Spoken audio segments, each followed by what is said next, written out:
2장에서는 여호와께서 가라사대 모압의 서너 가지 죄를 인해서 내가 그 벌을 돌이키지 아니하겠다. 1장에서는 암몬의 죄가 나왔는데 그렇게 끝이 됐는데 이제 시작이 모압이 되면서 모압과 암몬은 또 그 아브라함의 조카 롯의 한 자식들이니까 1장과 2장이 그렇게 또 떨어지지도 않는 듯한 느낌도 있습니다. 이 서너 가지 죄를 인해서 내가 그 벌을 돌이키지 아니할 건데 이는 저가 에돔 왕의 뼈를 불살라서 회를 만들었습니다. 이 회를 만든다라는 게 성경에서 뭐 회칠하다, 뭐 회칠한 무덤 그런 얘기가 있지 않습니까?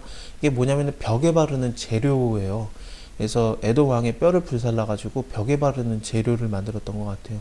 당연히 벽에 발랐겠죠. 그래서 그래도 약간 잔혹하고 잔인한 그런 죄에 대해서 하나님이 말씀하시는 것 같은데, 근데 에돔 왕의 뼈를 불살랐다라는 게 지금까지는 모든 나라들에게 하나님께서 벌을 용서 안 하겠다라고 벌을 돌이키지 않고 너네에게 내리겠다라는 게 대부분 유다와 이스라엘 사람들을 괴롭힌 나라들에 대해서 말했었거든요. 다메섹도 마찬가지로 이 길르앗 사람들 압박한 거 북이스라엘의 그 요단강 동편 사람들입니다. 이 사로잡은 자들, 그 이스라엘에 사로잡힌 자들이 에돔에 다시 팔려가게 하는 거, 그런 것들이 나왔었고, 다 이스라엘 유다와 관련된 거.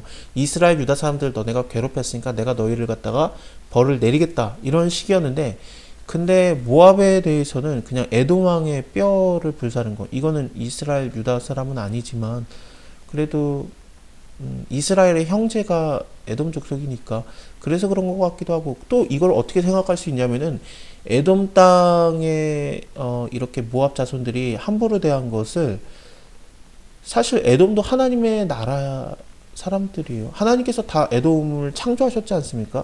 에돔도 하나님의 뜻 아래, 계획 아래 만들어진 나라고, 또 하나님이 다 낳으셨어요. 하나님 모든 나라의 하나님이에요. 그러니까 에돔 나라한테 함부로 대한 것도 하나님께서 그냥 뭐 이스라엘에게 함부로 대한 것과 동일하게 취급을 할 수도 있는 거죠. 그렇게 생각하면 하나님께서는 모든 나라의 하나님이라는 걸 생각할 수 있습니다. 그게 또 맞는 게, 아모스가 하나님의 말씀을 전하는데 이 이웃 나라들에 대해서 얘기를 하는 게 어떻게 이게 가능하냐?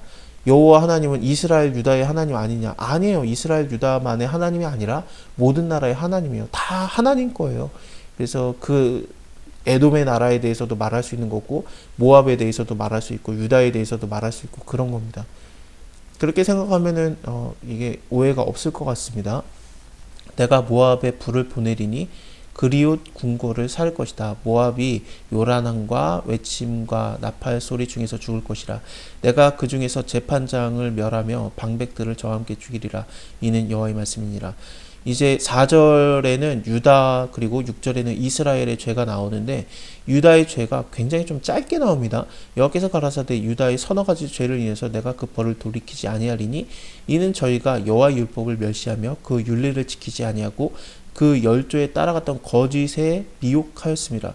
그래서 이 하나님의 말씀을 떠난 거, 그리고 거짓을 쫓아갔던 걸로 갖다가 죄를 이제 하나님이 물으시는 건데, 근데 지금까지 모든 나라들은 굉장히 잔혹했었어요. 그래서 뭐 아이벤 여인의 배를 가른 것 때문에 내가 너희에게 벌을 그냥 돌이키지 않고 내리겠다라든지, 아니면은 너네가 그 길앗 사람들을 마치 철타작기로 타작하듯이 너네가 길앗을 압박했기 때문에 내가 그렇다라면서 뭔가 그 잔혹함을 인해서 하나님이 벌을 내렸었는데, 유다에 대해서는 여호와의 율법을 너네가 무시했기 때문에, 율법을 지키지 아니하였기 때문에, 그 열조에 따라가던 그 거짓에 미혹되었기 때문에 내가 너에게 벌을 내리겠다라는 걸 통해서 볼 때, 하나님께서는 율법을 떠나는 것을 어느 수준의 죄까지도 생각하시는 거냐면은 사람들을 막 학살하는 잔혹함과 그렇게 다르지 않게 보시는 거예요. 그러니까 하나님의 율법을 떠나는 것은 굉장한 죄입니다. 그렇게 생각하면 될 것 같아요. 그리고 6절에서 여호와께서 가라사대 이스라엘의 서너 가지 죄, 그러니까 북이스라엘의 죄한테가 되는 건데, 북이스라엘에게 아모스 선지자가 보내져서 하나님 말씀을 전하거든요. 그래서 북이스라엘에 대한 죄가 가장 좀 자세하게 설명이 됩니다. 너희가 서너 가지 죄를 인해서 내가 그 벌을 돌이키지 아니하리니 이는 저희가 은을 받고 의인을 팔며 신 한 켤레를 받고 궁핍한 자를 팔며 가난한 자의 머리에 있는 티끌을 탐하며, 가난한 자의 머리에 있는 티끌이라는 것은 가난한 자가 갖고 있는 몇 안 되는 재산, 가산, 뭐 그런 게 되겠죠. 그래서 예수님께서도 그 서기관들에 대한 죄를 얘기할 때 그들이 긴 옷 입기를 좋아하고 인자받는 거 좋아하고 그리고 과부의 가산을 삼키는 자다 그렇게 나왔었는데 이렇게 가난한 자의 머리에 있는 티끌을 탐하며 또 겸손한 자의 길을 굽게 하며 부자가 한 젊은 여인에게 다녀서 나의 거룩한 이름을 더럽히며 모든 단 옆에서 전당 잡은 옷 위에 누우며 이 전당 잡은 옷은 하나님께서는 그냥 다시 돌려주라라는 표현을 많이 했었어요. 옷이 옛날에는 그냥 한 벌이었고 그거 저녁에 입고 자야 되는데 그 옷이 그에게는 살이 아니냐 그랬었는데 그냥 돌려줘라. 그럼 내가 너에게 갚아주겠다라고 하나님께서 말하신 것도 있죠. 근데 전당 잡은 옷 위에 그냥 눕는다라는 게 자는 거가 되지 않겠습니까? 그래서 밤에도 돌려주지 않은 것을 표현하는 거겠죠. 저희의 시내 전에서 벌금으로 얻은 포도주를 마심이라. 내가 아모리 사람을 저희 앞에 멸하였으니 그 키는 백향목 높이와 같고 강하기는 상수리 나무 같으나 내가 그 위에 열매와 그 아래의 뿌리를 진멸하지 아니하였느냐. 내가 너희를 애굽 땅에서 이끌어내어서 40년 동안의 광야에서 인도하고 아모리 사람의 땅을 너희로 차지하게 하고. 그래서 이 아모리 사람의 땅이라고 하는 게 가나안 땅, 약속의 땅을 얘기하니까 아모리 족속은 가나안 족속 중에서 가장 크게 번성을 했던 좀 대표적인 족속이라고 보면 될 것 같습니다. 또 너희의 아들 중에 선지자를 또 너희의 청년 중에 나시르 사람을 일으켰다. 이 나시르 사람은 나시린들 있잖아요. 하나님한테 완전히 바쳐진 자들. 일정 기간 동안에 정해놓고 포도주를 마시지 않든지 아니면 수염을 깎지 않든지 그렇게 해서 내가 하나님께 바쳐졌다라는 것을 드러내는 자들이었는데 대표적으로 삼손이 나시린이었습니다. 나시린들을 내가 너네한테 일으켜주지 않았느냐. 이스라엘 자손들아 과연 그렇지 아니었느냐. 이는 여호와의 말씀이라. 그러나 너희가 나시르 사람으로 포도주를 마시게 하며 포도주 마시지 말라고 돼 있는 자들이 이제 나시르 사람이었는데 나시린들이었는데 그들에게 마시게 하고 선지자들한테 명해서 너네 예언하지 말아라 라고 했던 거죠. 선지자들이 하나님의 말씀을 전하려고 해도 너네 하나님의 말씀을 전하지 마 말리고 듣지 않으려고 했고 그랬었습니다.